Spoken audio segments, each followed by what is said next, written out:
Hey YouTube, thank you for the 100 subscribers, guys. Yes, we did it, and this is our first anniversary of the channel. Couldn't have done it without you guys. We got a really different setup going on.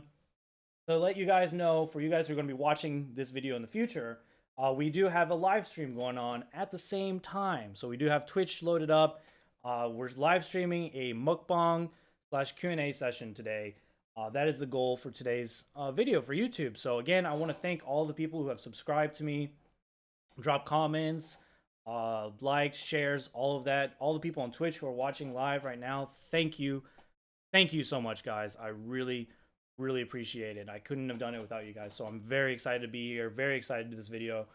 We also should be making an affiliate soon as well. Hopefully, I hope to get the message for affiliate as well. So without any further ado, let's get this Q&A slash mukbang started. I'm hungry, so let me get a bite first. So we have this, I don't remember the name of this burger. I think it's like a Kentucky burger, but it's fried chicken with a hash brown, some sauce, and some cheese. Oh, so good. Mmm. Mmm. Oh, that's good stuff. Mmm. Mmm. All right. Let me go with the first question. First kickoff question. What do I wear on a daily basis for work? I actually just wear casual. So like my job is like you don't have to dress in a professional manner. You can wear like jeans, slacks, really kind of just so long as it doesn't have any holes in it and it just kind of looks neat. I can wear sandals in the hot season, but for normal season time, it's better to not wear sandals. I wear just normal t-shirts. Again, nothing that has any like, stuff on it that would be bad representation for kids and things like that. For women, it's not too different. It's kind of mostly the same in any workplace environment. Just don't wear anything that shows, cleavage or belly button, things like that. But you can wear skirts; those are fine. Like those are all fine. I'm not entirely sure exactly because male. So, all right. Next question: would you advise others to take an overseas teaching job? Absolutely. I absolutely think that it's a great idea to teach English, uh, just for like at least a year. And the reason I say this is like there's a very specific time window or a very specific time frame when you should do it. I believe that is right after university. Because typically most people who are like in university are in debt. You guys are in a massive amount of debt, like I am. And it could be very hard to find work right away. So I highly recommend just taking a year off. Just take a year off, do something different, save some money. Obviously, when you come to teach English in Korea, you have to remember it's not a vacation. You are working, so you can't just, relax. But I don't know about teaching English in other countries, but I know in Korea it's very effective for you to be able to save money, especially if you're a little wise with your expenditure, or if your goal isn't to save money but just do something because you don't know what to do. You're not sure what job you want to get into or anything like that. Then it's also a perfect time to do that. But I don't think it's an end all. I don't think it's a job you want to do like maybe for 40 or 50 years. Maybe it is, but I think it's better to do it for a couple of years and then, in that time try and figure out something else you might want to do. Mm. Mm. I forgot. This burger has gravy on it. That's why this burger is amazing. All right. What is your favorite place that you've visited in Korea? All right, I'm gonna have to catch up on questions too, because I have some saved questions. So let me go for the questions that are like popping up. Favorite place visit in Korea, and worst place you want to visit in Korea? Favorite place to visit in Korea? That's a very good question. Um, I think it's so hard. I really liked Gyeongju.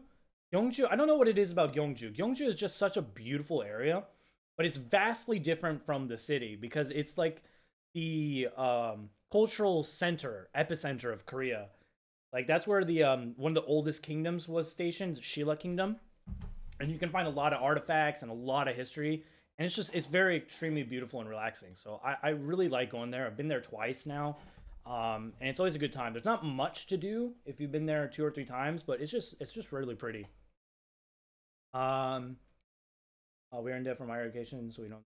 Oh, interesting. Yeah, so like I just have to pay off my loans. Paradise can be here. Yes, exactly. So that's why I kind of made the move to Korea. I mean, not just for saving, but like I said, I've had money at the end of the month to actually just put away and set aside, which has been really nice. I'm still paying off my loans. It's not like I'm making a stupid amount of money where I can pay off my loans, right away. But I have that money saved up. That's what's been really nice about, teaching here. Mm, mm. What is the quality of the provided housing school facility, in my opinion? That's also a very good question. Let's break it down for the housing first. Housing is not going to be amazing. I'm going to give that to you guys straight. It's not going to be the most amazing house. You're going to be given an apartment, and it's usually a studio apartment, or you might be given what's called uh, a office tel. Now, office tel is like a combination of like an office hotel. That's why it's called office tel. The reason it's for that is because usually a lot of these office tels are built nearby or by companies that employ their employees and have them live in these office tels, so they're closer to the work. And they usually pay for that place for them to stay. The employees don't usually pay for it. And I think you can get a like hotel kind of like service where they clean your house periodically. I think that's what it is. But it is a studio apartment. But it has all the furnishings. Like you have a washer, you have a kitchen. Well, you have a stove, is how I would describe it. Bathroom, all of that. And that's kind of the one of the basic. Every academy is different in what they give you, but more or less kind of the same. I got very, very lucky with my apartment. My apartment is a studio, but it's bigger than an office tel and slightly bigger than a normal apartment because I have a balcony for my apartment. That balcony is giving me a lot of space. So I feel very, very lucky to have this apartment, and it's very, very, very nice apartment. And a studio might not seem like a lot, but for one person, it's actually really good. When I first came here, I thought the apartments would be really small, but it turns out they've been. It feels very comfortable. To be honest, it feels very, very comfortable. And yes, when you teach English in Korea, they pay for your apartment. Well, I should say they pay the rent for your apartment.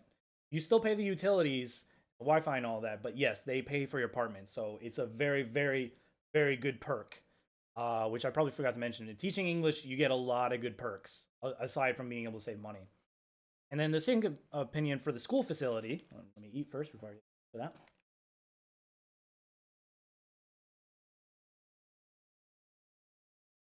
Hmm. To answer the second question, every school is different. So I can't exactly say whether one school facility is better than another. Mine, I don't like. I don't really like my school facility, which is why I'm gonna be changing jobs fairly soon. Sorry, I'm gonna be changing schools, not jobs, changing schools fairly soon. But the first place I worked at was amazing. It was a private kindergarten, and it had a indoor swimming pool in the kindergarten. So it was extremely nice. It was a very, very nice school. It was unfortunate that it closed down because my boss was not good at managing money. So I did have to leave that job. Also, it wasn't in Seoul. It was like in the middle of the boonies. So, but it was still a good school to work at. So every academy is different. The problem is that if you don't have a master's degree, you can't work at a public school slash university. If you only have the bachelor's degree, you can only basically work at Hagwons, which is what I work at. So each one is different, and it's hard to say whether they're nice or not. Some are good, some are not so good. It just really depends. Do I face racism slash xenophobia? Hmm, not really. So here's the really bad part about this question. All right, because I look how I look, I am the typical white American guy. I actually get a little bit of racism, but also not. It's unfortunate that other races and cultures get more racism than than me. But that doesn't mean like people like me either. For the most part, it's been okay living here. I haven't had really any too much issues. There were two moments I remember when I was with an ex girlfriend at the time, where these it was two different old guys. It's mostly old people that have really problems with you. But there was two different old guys that were shouting in Korean while we were walking, and I had no idea what they were shouting about. And then she had told me later that they were shouting something about how could you date a foreigner like that, things like that.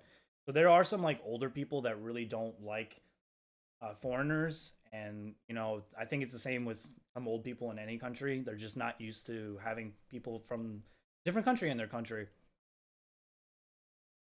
I don't know about Japan or anything like that, but yeah, it for me personally, it hasn't been terrible. It has not been the worst. I've never like came here and like been sad that I was here, basically.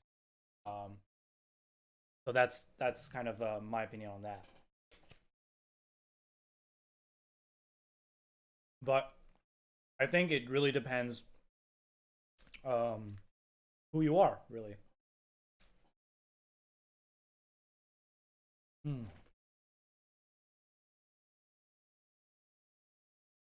Hmm. Are there was it any serious difficulties, problems with the set curriculum? Yes and no.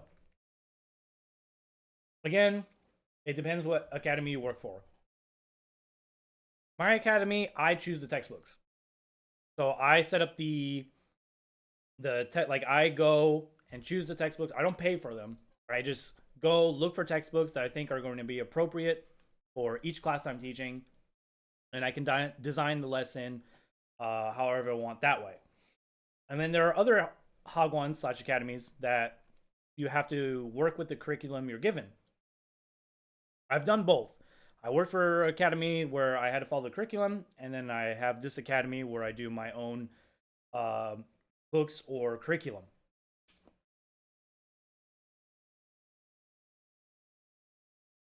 Do you have to know Korean to teach English?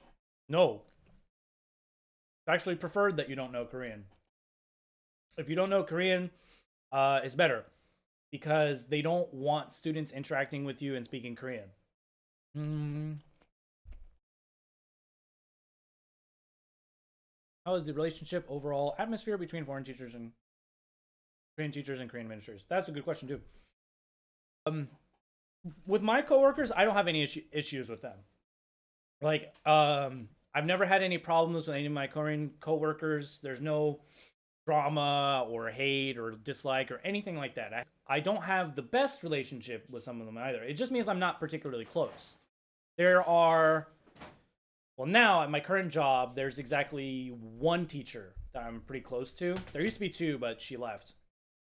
Um, so there's one teacher that I'm actually like we talk to and like maybe go get some coffee and come back. Um, but the other ones I don't really interact much outside of like what I need to do when I'm talking to them for class time. Um, but yeah, I mean it really depends on the environment, I guess. Are there any work expectation not made clear in your employment contract? Mm, no, not for me at least. My contract was pretty straightforward. I mean, just read the contract. That's the same for any job you get. Just read the contract, and you should have no problems. If you don't read the contract, you're stuck in that contract for a year, and you can't leave. I mean, you can technically leave, but if you break the contract, you don't get the severance pay, and it will be very hard for you to find another place to work. Unfortunately, for English teachers, Korea is not on your side if you leave the contract early. Whether it's because even if you had valid reason, if you're the one who terminated the contract, not the employer, for any valid reason, then you will have a very hard time finding a job another school, because they will question it. God, that burger is amazing. Probably the best one that KFC has. I was debating whether I should get the Jingle Burger, because that one's also very good. All right. What are my goals? What do you hope to get out of this experience? My goals right now is to basically look forward. Um, is to keep moving forward with Twitch and YouTube.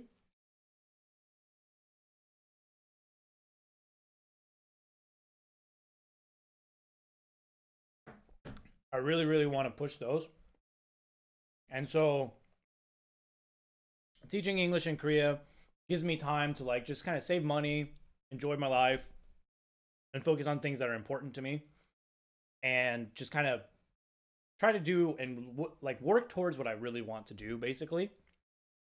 And what do I want to get out of the experience? I'm not sure like if there's anything that I really want to get out of the experience of teaching. Oh, this is the hot spicy chicken. Nice, nice, delicious big piece of chicken.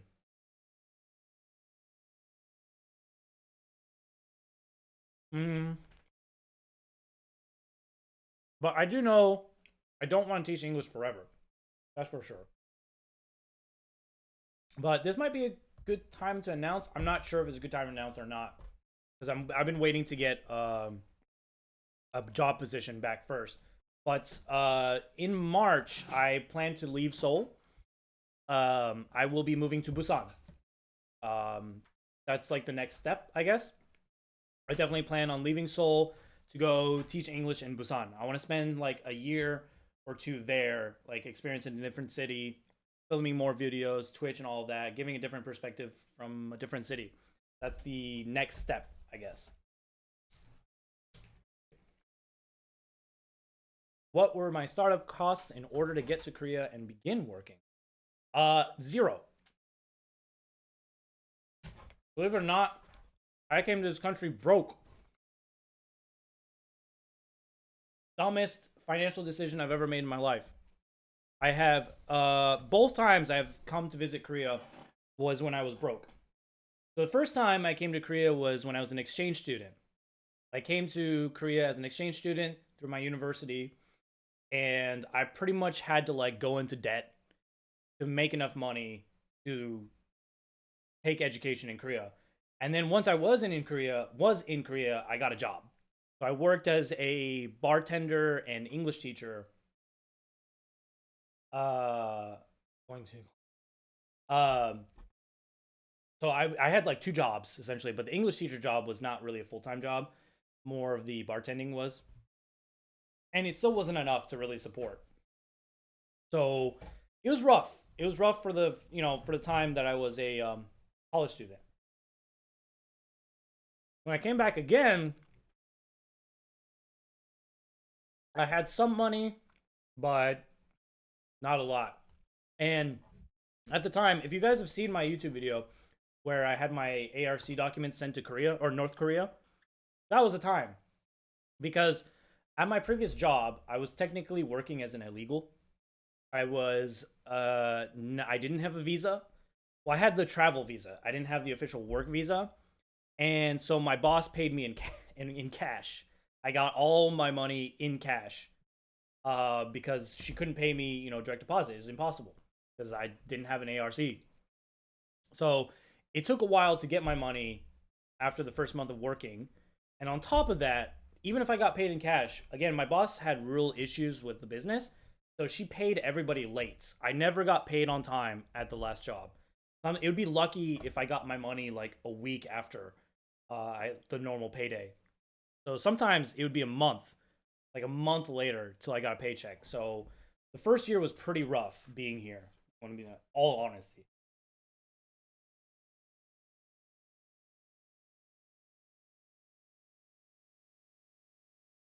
But sometimes we are made stronger by the things that are harder. So after that kind of 6 months I was at that job, the school closed, and I was able to get the new job that I have now, and I'm pretty well off. I mean, I'm not rich, but you know, I have enough money, like I said, to save every month. So I don't recommend coming to this country with no money, but it's possible. If you wanted to, like, you know, tomorrow be like, hey, you know what? I'm gonna teach English in Korea. I'm gonna get a job, fly to Korea. It's possible. It's 100% possible. The schools usually pay for your flight ticket to come here. These days, though, it's a little hard because of the Rona to get a ticket to fly out here because most schools are hiring within the country as opposed to outside the country. Hmm.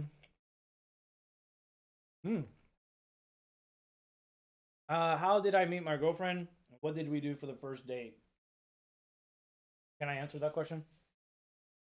So we met online.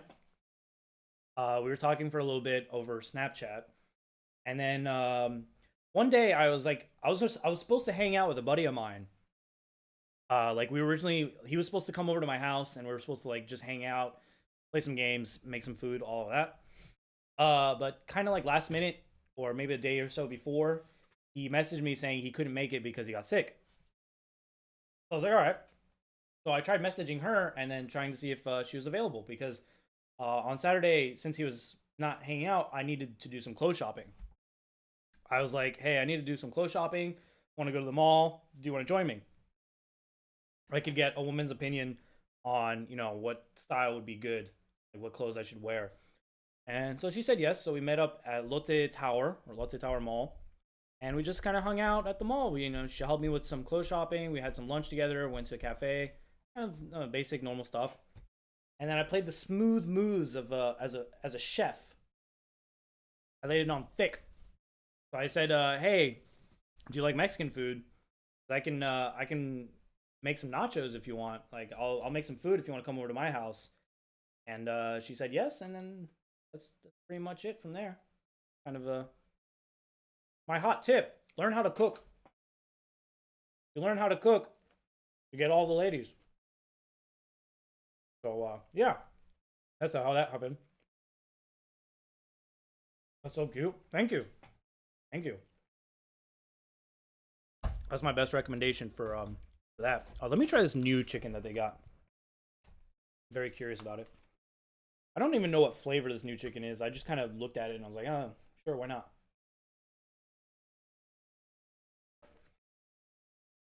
Hmm.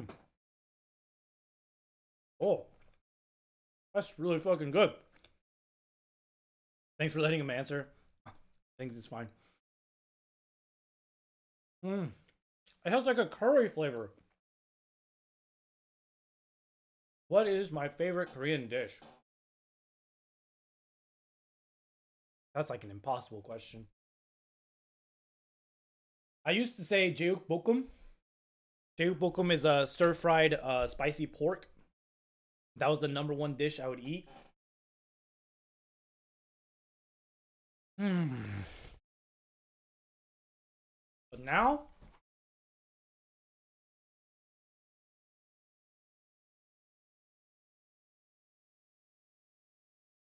man, I don't know, dude. That's such a hard question. All Korean food is so good.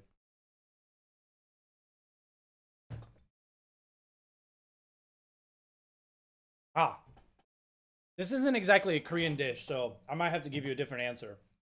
But there's this one dish that I make that is from. I saw the recipe on Cookats. Cookat has a Facebook group, so if you want to check out their recipes for like Korean inspired food, I highly recommend it because they make some good stuff. But this recipe is probably my favorite thing to make, especially when I'm drinking. It's yeah, it doesn't have a name. It's samgyeopsal, which is pork belly. So you fry up some pork belly, and you need at least one or two shin ramyeon. You could use any ramyeon, I guess, but I personally like using shin ramyeon or jin ramyeon. Need some garlic, and that's pretty much it. You can add other stuff if you want. Excuse me. You can add other stuff if you want, but those are the basic three things you need. So the way you cook it is you just fry up the pork belly, fry up all the pieces. Then when you get to the last pieces, then you add some water like you're going to be boiling the ramyun. You boil the water with garlic in it and samjang. You put the samjang and garlic in there. Samjang is a kind of Korean sauce. Then you put in your noodles and your ramen noodle packets from the Shin Ramen or Jin Ramen. And you just cook that up until everything is, meshed together and good and cooked up. And that's it. That's really all it is. It's such a simple dish, but it's absolutely amazing how good it is. Do I love K-pop music?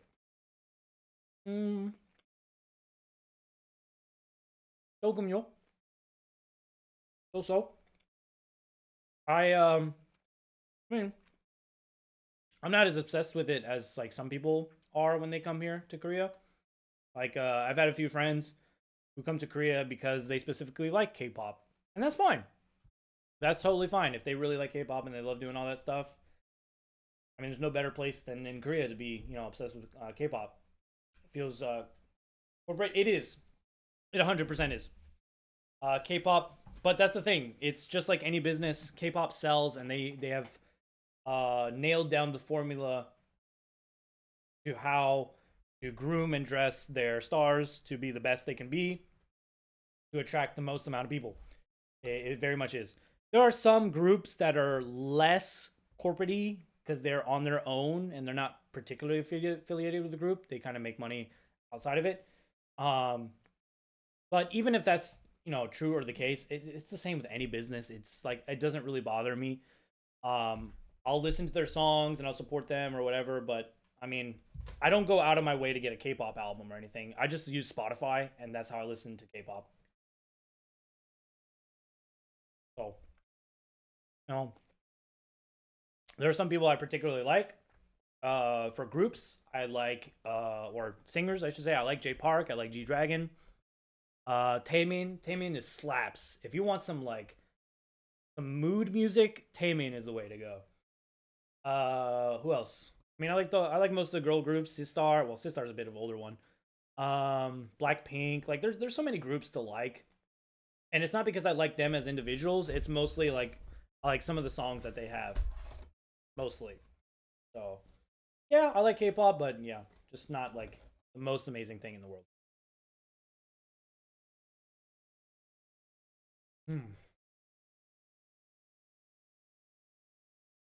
How's life in Seoul, South Korea, as a foreigner?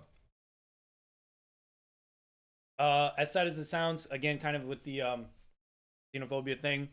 If you're a white male, living in Korea is probably the best country for you to ever live in. Again, that sounds bad and sounds mean or sounds really sad, but that is the truth. That is 100% the truth. If you are a white male, living in Korea is probably the best place for you to live. Because everyone looks to you as the English epitome. Like, you're the one who knows all the English, the guy to talk to, learn English, and just master the language. And there's a bit of stereotyping for like dating and things like that. So depends on where you're from, really.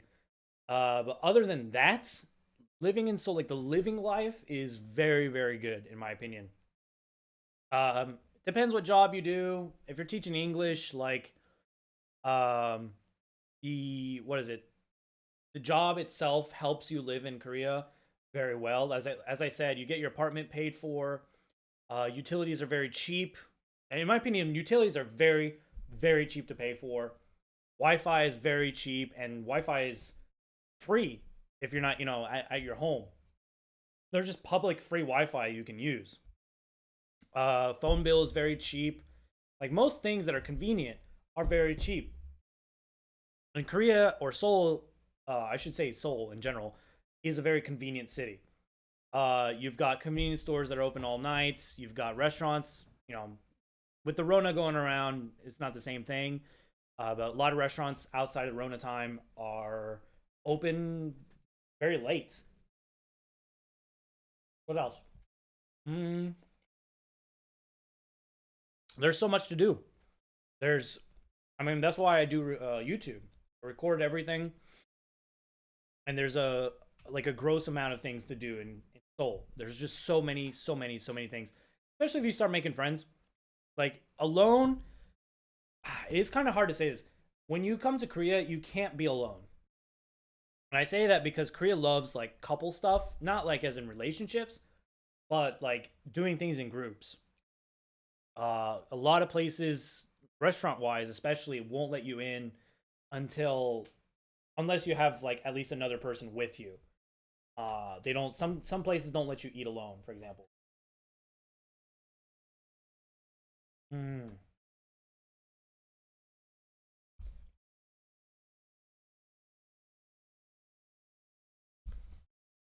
Mm. Ah, yeah. Healthcare. Healthcare is paid for you half and half.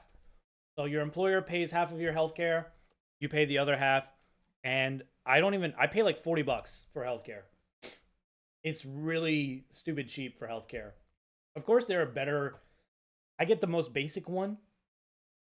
There are better ones, but like that's really sad. It's really sad that healthcare is so good in this country and that's not good in some other countries.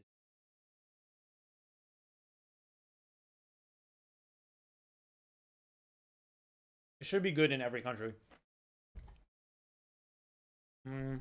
Oh, also medicine. Medicine costs me like $2, $3. Buy like over the counter drugs. I've never paid more than $10 for medicine for anything. I mean, again, I haven't ever really been truly sick since I've been here, so it's kind of hard to say that there's like stuff like that. And like, I don't know, I could go on for like 2 hours explaining why there's like a lot of good things. But there's like a lot of things that make it convenient living here. And so, thank you so much. I hope you guys enjoyed this special recording, live stream, mukbang Q&A session of whatever this is. But this is my appreciation to all of you guys who have subscribed. Again, I have had over 100 now. It's absolutely mind blowing that we were able to get that before the year anniversary. Technically, the year anniversary is the 17th, but we were able to hit that before then. So this is a YouTube video that you guys are going to see next week. So everyone who's here today, you guys basically have the live view of the video that's going to be uploaded next week. So, and then I have the new video that has been uploaded and posted about 2 hours ago. So yeah, that's been pretty amazing. So there's not much to say except thank you for your support. Thank you for the subscribes and the likes and the love. And I'm going to try to do my best to keep pushing amazing content and try to get better as well. And I think that's pretty much it. So thank you guys, YouTube. I'll see you guys next time. Peace for now. Bye bye.